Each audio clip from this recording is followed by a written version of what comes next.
in Detroit, I believe, either earlier this year or late last year. So Todd is going to be running his traditional Deathblade list. At this point, it's traditional. He's been running it for a month or so. Kevin Gerhart is on Shardless Bug, a deck that Jerry Thompson popularized. We've also seen on camera today in the hands of Justin Uppel. And it is fairly standard at this point to see 4 Deathrite Shaman, 4 Tarmogoyf, 4 Baleful Strix, 4 Shardless Agent, as well as 4 Abrupt Decay, Hymn to Torok, Brainstorm, and Ancestral Vision. From there, you want to see what the spell suite looks like, because some decks run Force of Will main deck and some do not. Well, Kevin does not. And against the fair matchups like this, that's the idea. Is you want to have the Force of Wills against the unfair decks like Sneak and Show, things like that. His deck has Thoughtseize and Jace the Mind Sculptor instead of the main deck Force of Wills. So Kevin Gerhart shields down, no Force of Will, but Todd Anderson doesn't necessarily know that. He still has to respect the fact that his opponent may have counterspells. Absolutely. And Todd Anderson's deck is just so high impact that discard spells like Hymn to Torok, as we see on turn 2 from Kevin Gerhart, are possibly even more dangerous because they are able to take out multiple victims with them. Deathrite Shaman on turn 1 from Kevin Gerhart, sort of the sort of pseudo planeswalker, basically, for 1 mana, having all those abilities, being able to take advantage of that. Kevin's going to roll some dice to randomize. So I think we've divided up the hand into 2 halves and maybe said odd, even, and then out of the odd pile, he chooses that one, Snapcaster Mage, and Brainstorm. Now Brainstorm. Brainstorm's a good one to take. So perhaps a little surprising that Todd didn't respond with Brainstorm to hide some things cards on top. The thing about Deathblade, though, is that there are so many high-impact cards from Deathrite Shaman and Stoneforge Mystic, the very powerful squires that are in Todd Anderson's deck, to Dark Confidant, even the Singleton Snapcaster Mage, Jace the Mind Sculptor that we saw in his hand earlier. These are all just super high-impact cards by themselves. And you really don't need to dig for anything specific when you're playing the long game like he's planning to against Kevin Gerhart. So here we see Todd Anderson's going to use a fetch land in order to get Underground Sea, get things going with Karakas into Stoneforge Mystic. The 2 best 1/2s in Legacy on the table, I think.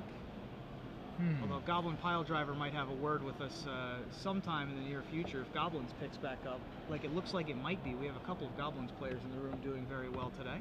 Can we count Tarmogoyf as a 1/2? We can count Tarmogoyf as a 1/2 sometimes, sure.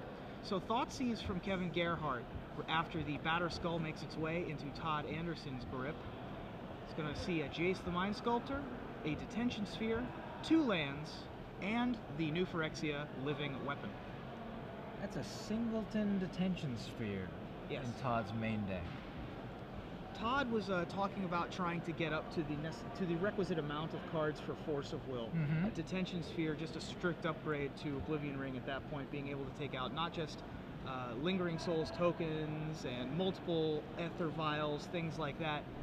Also being able to take out Singleton targets along the way, things like, oh, this Deathrite Shaman in play is a good one. We saw it in Todd's earlier feature match on the camera. The Detention Sphere took out 3 Noble Hierarchs from his opponent's Maverick deck. Oh, and they're loading up on just baiting that Detention Sphere. He saw that Detention Sphere. Yeah, he's just baiting that Detention Sphere. Plays a second Deathrite Shaman into it. Probably just wanted to bait it so that he can start landing Planeswalkers. His deck is significantly more powerful than just a pair of Deathrite Shamans. He also just wants to get cards out of Todd's hand at this point. The blue card, of course, being a blue card for Detention Sphere, also helpful in casting Force of Will, which was the end of my thought previous.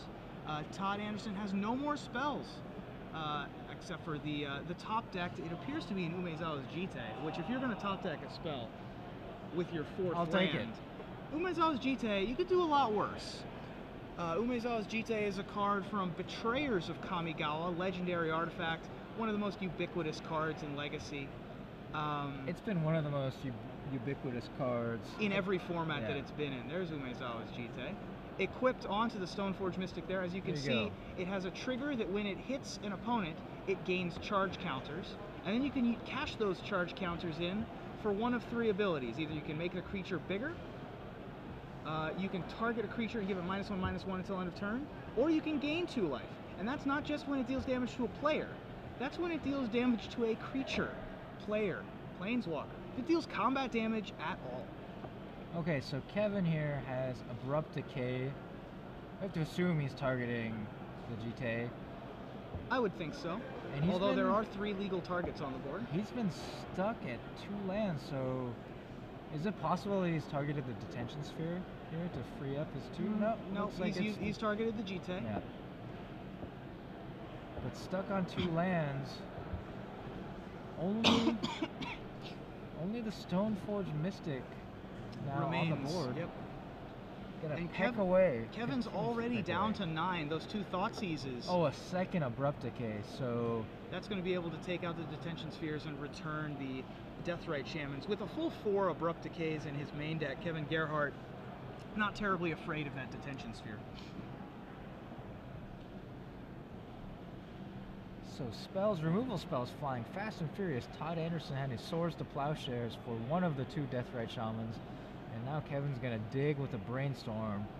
And that's going to dig him into at least 1 fetch land. So he's going to be able to do the old Ancestral Recall trick with Brainstorm, allowing him to shuffle away 2 cards he no longer wants into his deck and draw new ones instead of having to be Brainstorm locked into his library. As you see, there is a Misty Rainforest among other cards in his hand. There's a Baleful Strix, I believe, and a Jace the Mind Sculptor, which he will be able to cast next turn, should he so choose. Fetches immediately. Misty Rainforest, sacrificed. Now, Kevin's deck does not have any basic lands in it. He's not going to be punished too badly by Todd, although Todd does have 3 Wastelands. This is not the tempo deck that can take mana advantage of Wasteland like we see out of Rug Delver, occasionally things like Maverick, where the Wasteland buries you under even more mana denial out of the form of either Thalia or Stifle or Daze, things like that. Todd's Wastelands are pretty much just for utility to be able to knock people off balance. Kevin casts a Baleful Strix, the 1/1 flyer. It does have Death Touch, so now Stoneforge Mystic is going to have to hang back. Yep. Baleful Strix, described, I believe, by Todd, actually, as everything to everybody. It's everything you could want out of a Magic card for the decks that it's in. It's an artifact to be able to sacrifice to the Transmute artifact or find off of Tezzeret. It's a blue card for Force of Will. It's a flyer. It has Death Touch, so it can trade with Tarmogoyfs in combat.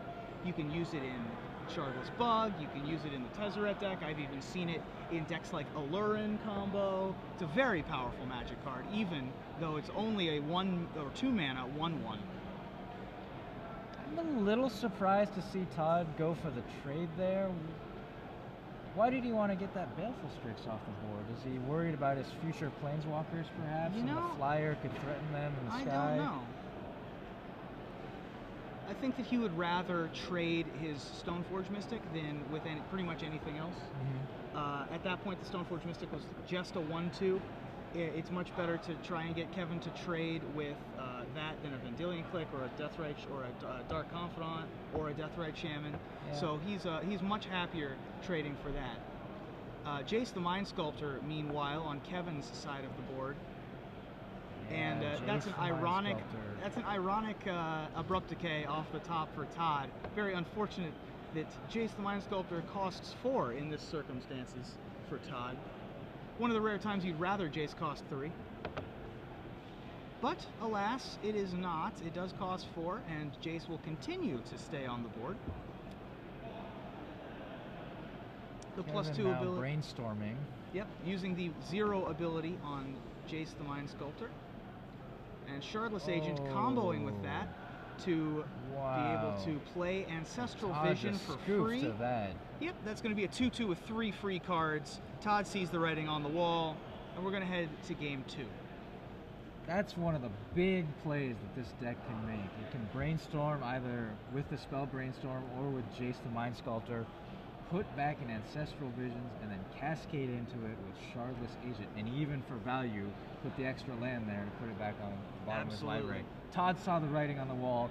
3 more cards. He knew there was no way for him to catch up in that board position. Yep. Decides to scoop him up quickly. Shardless Bug is a deck designed for matchups like this. It wants to play matchups like this all day because it has cards like Hymn to Torok, which is an automatic 2 cards for 1. It has Ancestral Vision, which is 3 cards for 1. It has Jace the Mind Sculptor, which on the surface looks like it's just any old Planeswalker, perhaps to a new player, but the rest of us know that it may look like you can only get 1 Brainstorm activation out of it, but having Brainstorm attached to another Brainstorm, attached to another Brainstorm, attached to a win condition, attached to a way to protect itself, very, very important. This deck is built on 1-for-1ing opponents until you can start 2-for-1ing them, 3-for-1ing them, and then let your big remaining cards take over the game. Ruben, you kept saying the word Brainstorm there. Yes. And there is 1 card in Todd Anderson's sideboard here. There it is. Ooh. Notion Thief. Notion Thief. So we've seen it do damage against Brainstorm. In this very matchup, in fact, Kevin Gerhart's deck, Shardless Bug, does not have a ton of instant speed ways to deal with a 4-mana creature. As we saw in St. Louis a couple of weeks ago, a Notion Thief was able to take advantage of a Jace in Game 1 and a Brainstorm in Game 2 to be able to give Lauren Nolan a win over Justin Uppel in that semifinal. That card is pretty much in Todd's sideboard for this matchup. He has no good answers to it other than a Golgari Charm, which I wouldn't even see coming in here unless he's really afraid of things like Detention Sphere. The rest of Kevin's sideboard doesn't really lend itself to being able to deal with a Notion Thief unless he's expecting it, in which case I suppose he could bring in Engineered Plague naming Rogue, but that doesn't seem very good. I would much rather see Kevin bring in the 2 Duresses that he has in his sideboard, as well as, I think that this Pernicious Deed, he has a pair of them in his sideboard that are not terribly bad. Of course, fighting against opposing Jace's, Pernicious Deed's not the best ever. But, no, but Todd's creature base. But Todd's leaning very heavy on his creature base, and they all cost 1, 2, or they all cost 2 and 3, except for Deathrite Shaman, of course, which costs 1. He has the 1 Vandalion Click, which is the 3, and then the rest of the powerful 2-drops: Snapcaster Mage, Dark Confidant, Stoneforge Mystic. Now another card we've seen Todd Anderson bring in from his sideboard in the past. He has 3 copies of Geist of St. Traft. That's a card you were saying that the Shardless Bug deck wants to get into the mid to late game and then really take advantage of big plays like we saw Shardless Agent cascading into Ancestral Vision, gaining that card advantage. Is Geist of St. Traft a card we might see from Todd Anderson to end the game before that happens? I think it's certainly possible. There are playing a Geist of St. Traft and your opponent having a Shardless Agent on the board isn't exactly the best feeling ever, but sometimes you just need to deal 4 damage to a Planeswalker. Sometimes you need a threat that can't be targeted. Geist of St. Traft certainly fills both those roles.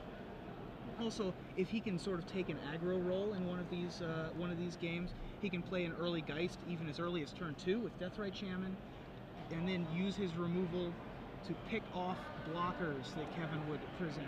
Yeah. I'm thinking maybe Geist is something he would bring in this game when Todd is on the play, so he can take advantage of that tempo, possibly get it on turn 2 off the Deathrite Shaman, and then maybe take it out when he's on the draw, because it's going to be a little worse on the draw.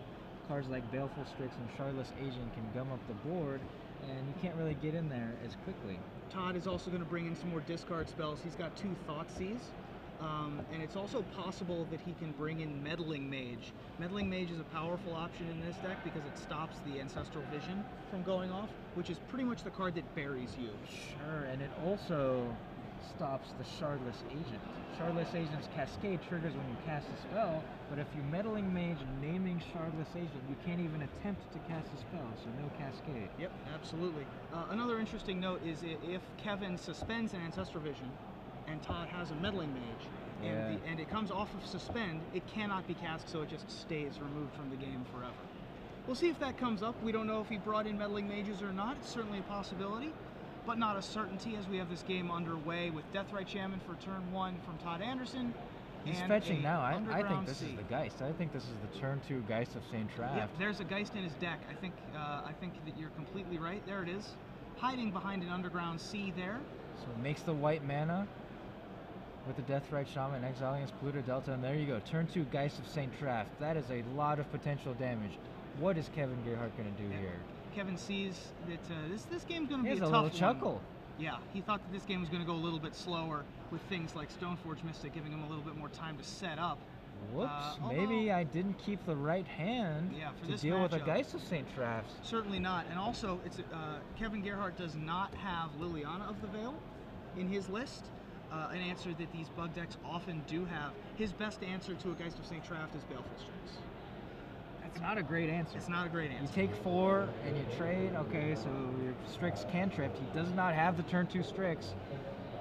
Here we go, Todd Anderson. Thoughtseizes, let's see what's going on, he says. No mysteries between us, says Todd. Kevin says, a couple mysteries, how about, with this Brainstorm. He does have the fetch land up, so he's going to be able to hide a couple of his choicest bits if he wants to. That's a Shardless Agent as well, so he's going to be able to play the Shardless Agent next turn and then cascade into whatever he so chooses. Right, so he could set up here the Shardless Agent and whatever he wants to go into cascade into on the top of his library, hide them from the Thoughtseize, and leave Todd Anderson to pick at the scraps that Kevin leaves in his hand. It's not really scraps. Kevin's got a lot of very powerful cards in his hand that he's not going to be able to hide them all. So Todd and Kevin's not going to be able to draw 2 cards next turn. He's only going to be able to draw the top one, and then he'll have to use his mana to play the Shardless Agent if he wants that second card. So this Thoughtseize isn't back-breaking for Kevin, but underneath the pressure of the Geist of St. Traft plus the Deathrite Shaman already, that's a lot of damage coming in. And the interesting thing here is we did see a Jace the Mind Sculptor in Kevin's hand. Now, okay, he's going to leave the Shardless Agent, so he's... Yep. And he leaves the Jace. Yep, the Jace is not really that scary to Todd here. No. He has the Geist in play already. Kevin's going to show a hand of 2 Shardless Agents, so that's why we kept that, as well as Deathrite Shaman and Jace the Mind Sculptor. One of the Shardless Agents hits the bin, not unexpected at all. And Dark Confidant. That is a Modern Masters Dark Confidant. Yes, it is. And that is... That may look like Beast, but it's not a Beast token. That is an Angel. There is an X-Man named Angel. I don't know why we don't have the X-Man. Yeah, that would be I can't remember, worth something. Oh, I don't know. I just remembered that he was in X3, The Last Stand. So Kevin is gonna... Worthington or Worthington something Worthington? It's a comic book character. I assume they have the same first 2 initials. That's right.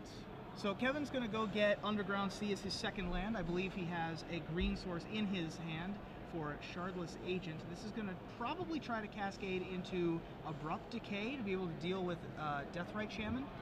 But, well, he had to shuffle away the second card he put back with Brainstorm, so the second card was not relevant to him at this point. Cascade. Duress isn't the best for this situation. We already have our board position, and Todd also has no secrets between us with 2 lands in hand. All right. Dark Confidant reveals another one. Lose 2 life. Todd falls to 15 and draws Relic of Progenitus. Kevin's deck, of course, has Tarmogoyf in it, and turning those into 0-1 at any time for a card, very powerful. Now, Todd, do you crash in and trade your Geist here? Yes, he says, to get that extra damage in. And even Dark Confidant, usually you do not see Dark Confidant rumble in against a 2-2, but Todd knows that the Geist of St. Traft is the biggest threat, and the Shardless Agent must trade with it. Yep. Todd is going to throw the Relic of Progenitus on the board here, even though Kevin could theoretically answer it, because there are many other things that he would much rather Abrupt Decay than the Relic of Progenitus. That's not what's threatening him here. Kevin at 6. Threatening end of turn to put him to 4 with the Deathrite Shaman is Todd Anderson. And from that point, he will only need to deal 4 more damage. And if you untap with Deathrite Shaman, and there's still plenty of Brainstorms and the like in bins. So, Kevin Gerhart squarely behind the 8 ball here. What is the out here? Pernicious Deed is an out. Pernicious Deed for 1 or 2. All right. Depending on how many lands Kevin has. More creatures. That works, but The Deathrite, it's only going to buy him one draw step because the Deathrite Shaman has enough food. Oh, there's an Abrupt Decay. So this Tarmogoyf is going to probably fall to an 0-1 during combat. The Deathrite Shaman can put Kevin to 1. And the Abrupt Decay will be able to take out one of the blockers. So I think that Todd is going to be able to deal the requisite amount of damage. And we're going to head to game 3. So Todd went with the strategy that you laid out, going as the aggressor on the play with the turn 2 Geist. Very powerful effect. Kevin was not set up for that game at all. He didn't have a turn 2 creature to be able to play defense against Now let's watch this carefully. Todd Anderson is riffling through his deck. Is he going to take out the Geist of St. Traps on the draw? Yeah, he's deciding. Is he going to consider that? They were so good there that I don't know if he will, because Kevin has not shown him a Edict effect. He's not seen Innocent Blood or Liliana of the Veil or Diabolic Edict, and that's because Kevin doesn't have any in the 75. His best answer to a Geist of St. Trapt at this point is Pernicious Deed, so I would not be surprised to see Kevin bring those in. Beyond that, it's Baleful Strix, Shardless Agent, and Tarmogoyf. That's not great answers. But Kevin has gone back to his sideboard. He's taking a look. He must be looking to see if he has any additional answers to Geist of St. Trapt. What could those answers be? I think if he has not brought them in already, the Pernicious Deeds are at least a way to deal with the hexproof creature. Yes. And they can even act as defense against the token, the Angel token, just to fog it for a turn, take away the damage. If worst comes to worst, Pernicious Deed for 0 takes out an Angel token from Geist, it takes out a Batterskull Germ token. Worst comes to worst, X can equals 0. In a much better case scenario, Todd Anderson has a ton of low casting cost creatures and permanents. The only real threat that goes above Pernicious Deed is Jace the Mind Sculptor, which Kevin has 3 of his own to match Todd's 3. So I think that that's not a terrible place to be. Also, Detention Sphere is a nice one to hit with Pernicious Deed, being able to get back a permanent of your own. So, I was close. Warren Worthington the Third is the name of Angel, his real name. Thanks Angel being his X-Man name. Absolutely. And thanks to Nicholas Sabin, another Star City expat. Yeah, he's watching at home in North Carolina at @team_Sabin. Yep. Another familiar face to the coverage if you've been watching these before. Certainly a table judge or two in the past. Todd, why are you staring at the camera? He was looking right at us. I think he can see through the camera and see us watching him. He's just playing to the audience, man. Todd's a big character on the Open Series. A lot of fans out there love watching Todd Anderson. That's why we're bringing him to you here. I love watching his hair. He's got a kind of rhinoceros hawk going he's got very similar to the Brad Nelson faux hawk that's sort of taken over Roanoke at this point. When's yours coming, Ruben? I like having the shaggy currently. Every once in a while I have to get my newsman haircut back on to do the newsing, so we'll go back to that at some point. I don't foresee a faux hawk in my future though. Are you excited for Anchorman 2 coming out? Oh yeah, of course. How can you not be? You're not? All right. No, I'm not. So we're gonna get underway here. Kevin Gerhart, hoping this game goes a little bit longer with a turn 1 Ancestral Vision. Thoughtseize from Todd Anderson. Gonna see what Kevin's working with over there. And he is working with Golgari Charm, Jace the Mind Sculptor, and Brainstorm. This is pretty clearly taking the Brainstorm here, I think. I like how we both leaned in when Kevin put his hand on the table, as if that's going to help us out. Well, he helped me see what he had. My eyesight's not quite that bad. I picked out Golgari Charm over Abrupt Decay, for example, because they have a very similar color scheme. So Brainstorm's going to hit the bin. Kevin Gerhart is going to be locked in to what he currently has, which isn't too bad, but that's another Jace, so not the ideal draw there. Unfortunately for him, Deathrite Shaman was printed as a 1/2 for some reason. Yeah. So it doesn't die to Golgari Charm. Among the other things that make that card absurd. Cedric was quite upset about that last round. Is he upset that it blocks Goblin Lackey? He was upset that it blocks Grim Lavamancers. Ah. The blue-red Delver deck had Yeah. several Grim Lavamancers, and Death Red Shaman was just eating them. Kevin here has a Hymn to Torah. Here we go. Roll that die. Number one. We're trying to play the number 5. So we're going to get Abrupt Decay and Wasteland. We're going to try and play the card advantage game this time. Todd has sort of been letting him do that, which is awful nice of him.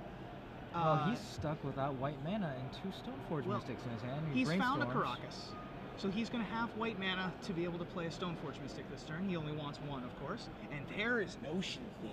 Ooh! Come on, Notion Thief, that Ancestral Vision. Oh my goodness. One time.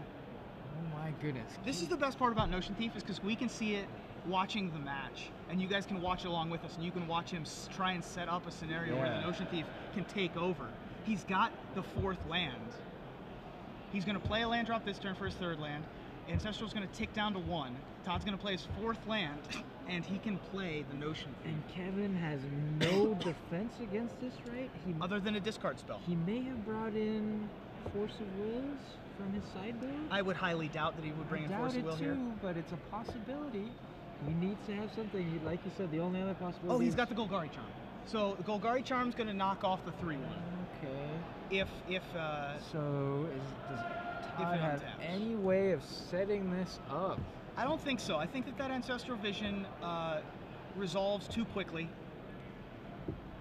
Unless he can get Kevin to use that Golgari Charm for some other reason in the next turn, which doesn't seem likely.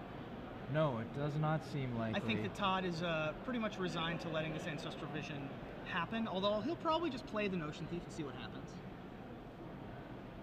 Well, let's see if Kevin forgets to use his charm. Absolutely. Yeah, I guess when you have a charm and it has 3 modes... Especially an uncommonly used charm such as the Golgari one. Not a ton of use, mostly in there for the disenchant effect, sometimes and rarely used for the nausea -1/-1. Bring up Golgari Charm for you real quick, just so that you can take a look at it. It is the Return to Ravnica Charm for the Golgari team. Ooh, Jace the Mind Sculptor as well. Jace the Mind Sculptor is going to bounce Stoneforge Mystic to be able to keep that from putting in a Batter Skull. Golgari Charm, all creatures get -1/-1 till end of turn, or destroy target enchantment, or regenerate each creature you control. I'm kind of confused as to why Kevin brought that in. He doesn't know about the Notion Thief. He saw the Detention Sphere. He could suspect Notion Thief, and he also saw 2 Dark Confidants in game 1. So the -1/-1 is not an irrelevant ability, but mostly it's in there for the demystify effect to be able to take out Detention Sphere. Would be my assumption. Detention Sphere, maybe Rest in Pieces, Yep. other stray enchantments. Okay, well, it doesn't look like you're going to get your Christmas present early Nope. in the Notion Thief I don't think the Notion Thief is going to be as stellar here as it was in St. Louis. Todd does have the option to use it. I think that he'd much rather resolve another threat here, preferably the Geist of St. Traft. Yeah, he can't let that Jace the Mind Sculptor keep doing its thing. So getting a Geist on the board represents 2 attackers, one of them flying. Certainly that 4/4 Angel is going to be able to do some damage. Yep. Kevin is going to get to draw a bunch of cards this turn. 3 from Ancestral Vision. 3 2 here. 3. 1 for the turn, and if he so chooses, Jace can also use its Brainstorm ability. He's going to dig a full 7 cards deep in his library. Just getting an entirely new hand this turn. Yeah, he's going to look at an entirely new hand's worth of cards, basically. Draw. Yeah, did he draw for the turn there? Yes, he did. I believe he did draw for the turn in there. He has 8 in his hand currently. I think that that's probably what they're checking right now. So he's put another card on the table. He's put another card on the table because he missed his draw step. It looks like he has just missed his draw step. So he's only going to get to draw 6. Now, what's the ruling here if he misses his draw step? Well, it used to be that the draw step was treated as a trigger. Right. I mean, you go way back, it was a triggered ability. Way back. Yeah. But then it became... They put it stifled. Right. And during Onslaught block season, you could stifle your opponent's draw stack, and that was kind of an unusual play that a lot of people didn't understand. So they got rid of that. The draw is now a special action, but even then, for a while, they treated it like a trigger. It is no longer, though, So it's not a miss trigger, so no. It doesn't go back onto the stack, of course. No. So does he just miss his draw for the turn? No, I believe what they did is they allowed him to draw that card. Okay. So he did get to C7 instead of just 6. Just 6. Aye. Poor Kevin, only got to C6. Kevin's still deciding on his brainstorm. What? Ah, I see. So they put the draw, quote-unquote trigger, it's the draw special action, onto the stack after brainstorm was going to resolve. All right, I don't think that's correct to refer to as a trigger, though. I'm gonna look it up real quick. It's not a trigger. I think it was a special action, but they allowed him to put it back, to do it for the turn rather than skip it. So here's actual brainstorm, digging even deeper into Kevin's deck to try to sculpt the perfect hand. I think I do see a Pernicious Deed. Yes, I do. In Kevin's hand there, trying to decide the best way to deal with this Geist of St. Traft. He's pretty much resigned himself to losing this Jace here. Yeah, there's really no way to stop that Angel token unless he drew an Abrupt Decay, but even then, the Geist 2 damage. Yeah, you don't really want to use Abrupt Decay on an Angel token. I mean, if he could guarantee protecting Jace the Mind Sculptor, it might be worth it, but... Right.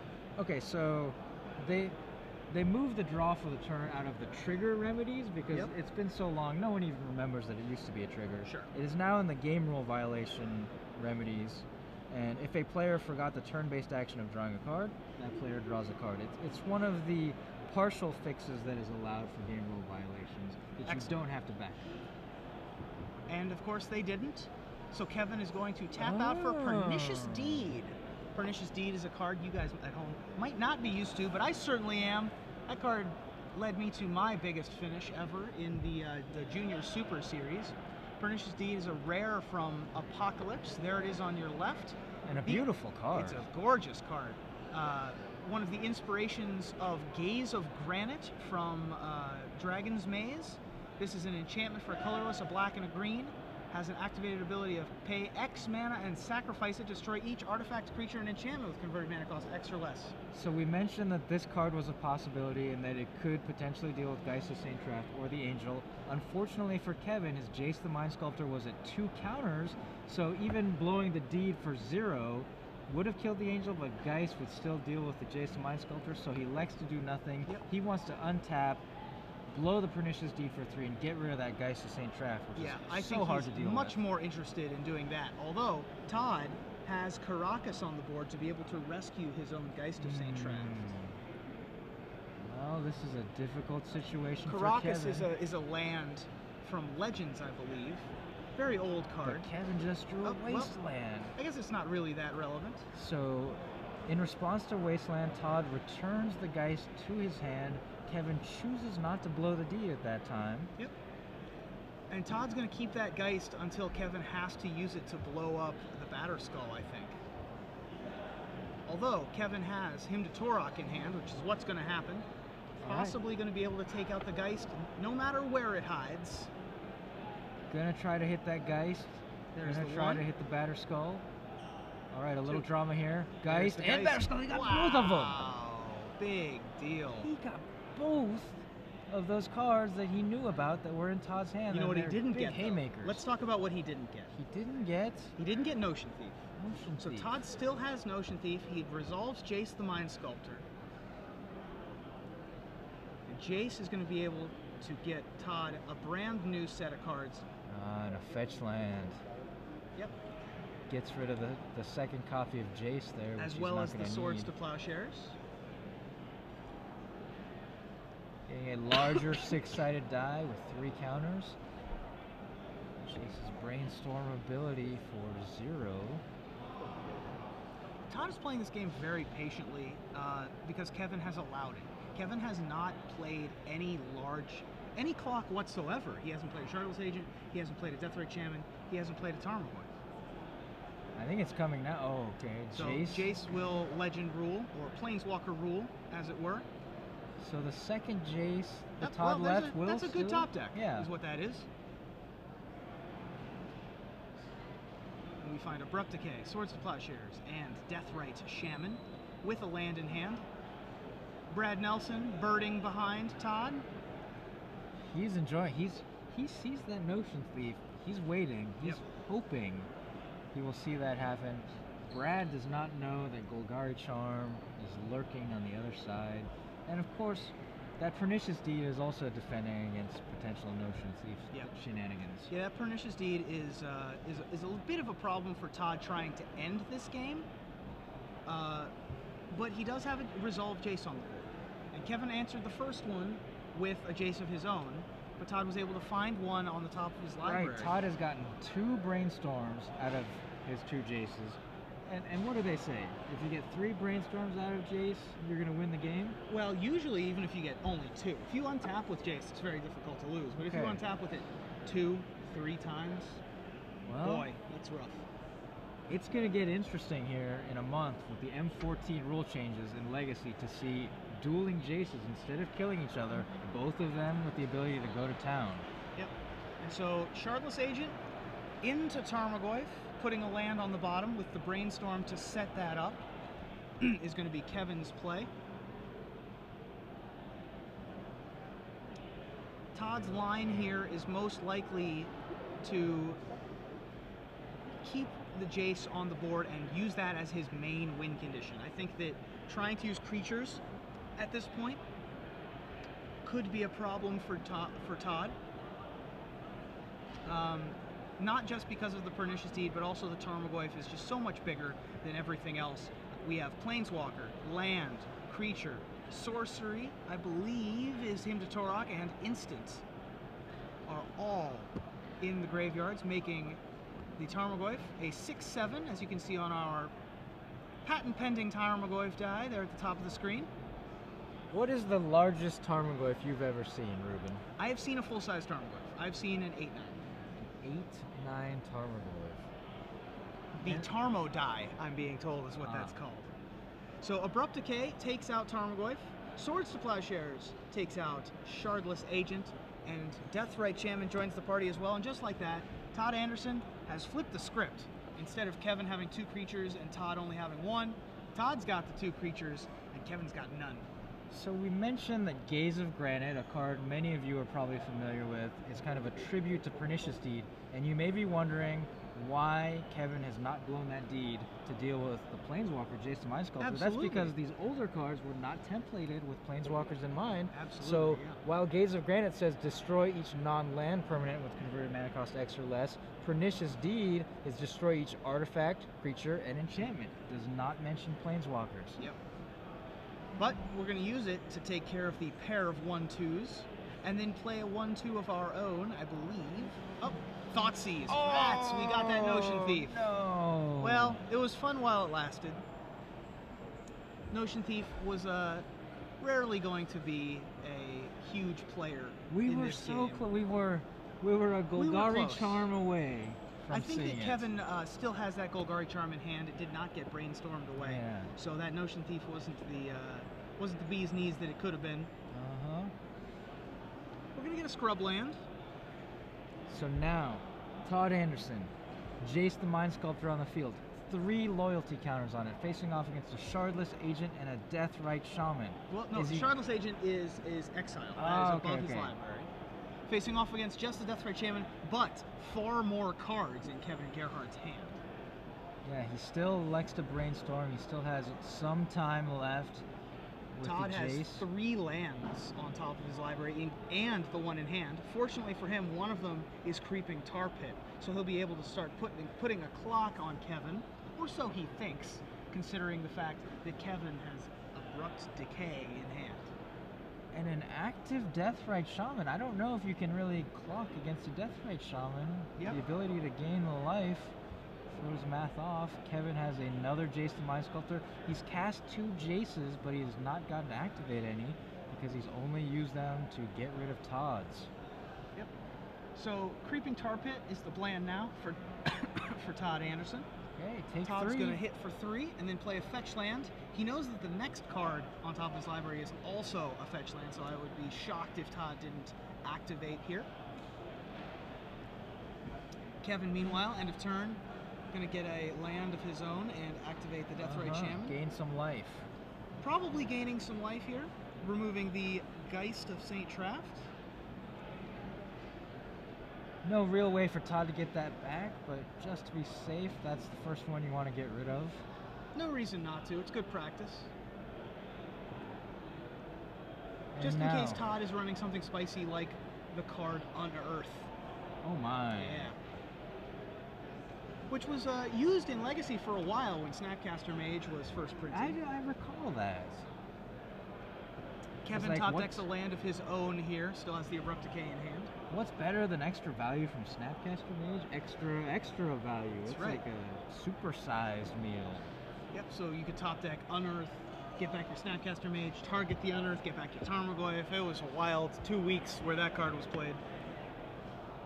But no longer, because now we have things like Shardless Agent that only work when you cast them from your hand, the way that Cascade works. Crack. Another 3 damage from a Tar Pit. Todd adds a Dark Confidant to his board, Yep, and with that 15 Dark life, Confidant nope, is gonna get go eaten. away. It's much easier to race the Tar Pit with an active Deathrite Shaman being able to gain 2. Yeah, this Creeping Tar Pit only doing 1 a turn, essentially, for the investment of 4 of Todd's lands. Every turn, yeah. But that is inevitability. Todd is not hurting on mana sources. Sure. And there are only so many creatures. This singleton Creeping Tar Pit, we've seen it in so many other matches. We've seen it from so many other decks. 1 Creeping Tar Pit. How often does this come into play? It's amazing. It's fantastic. Well, the fact that you have so many cantrips to be able to find it is very important. It's a late game card in a middle game deck. A lot of the time, you really want to have that Creeping Tar Pit to be unblockable and finally finish people off once they're down to 6 or so, and then can get something like a Tarmogoyf on the board to be able to block it. Being able to pick off Planeswalker is also very important. And also surviving through sorcery speed removal, like Liliana of the Veil's Sacrifice activation, things like that. So what's going on here is I believe that Tarmogoyf is a 7/8, and they're trying to figure out how to represent that. There you go. So we have an enchantment in the graveyard now. So we have creature, artifact, planeswalker, sorcery, instant, enchantment, and land. No tribal. Only missing the tribal. No Bitter Blossoms, no Tarfires here today. If only one of them were running Aquatect's Will. There goes the Golgari Charm with the Thoughtseize and Dark Confidant, resolving after Golgari Charm hits the bin, which is nice, as Kevin Gerhart points out.